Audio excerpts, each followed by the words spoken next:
Hello friends, നമുക്കിന്ന് ചക്കവറ്റൽ ഉണ്ടാക്കിയാലോ?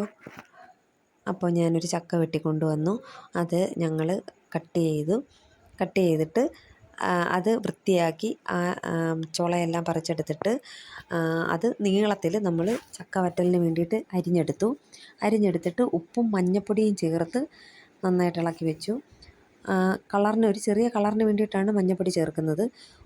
അങ്ങനെ ചേർത്തിളക്കി വെച്ചു. പിന്നീട് സൺഫ്ലവർ ഒഴിച്ചു ആ എണ്ണയിലേക്ക് കുറച്ചായിട്ടിട്ട് അത് നന്നായിട്ട് ഇളക്കി കൊടുത്ത് ഒരു വറ്റൽ പരുവത്തിലാക്കി എടുക്കുക.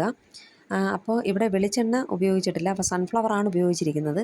കാരണം വെളിച്ചെണ്ണ ഉപയോഗിച്ച് കഴിഞ്ഞാൽ കുറച്ച് നാൾ കഴിയുമ്പോൾ അത് 2 ദിവസം കഴിയുമ്പോഴത്തേക്കും അത് കനച്ച് പോകാൻ സാധ്യതയുണ്ട്. അതുകൊണ്ട് ഞാൻ വെളിച്ചെണ്ണ ഉപയോഗിച്ചില്ല, സൺഫ്ലവറാണ് ഉപയോഗിച്ചിരിക്കുന്നത്.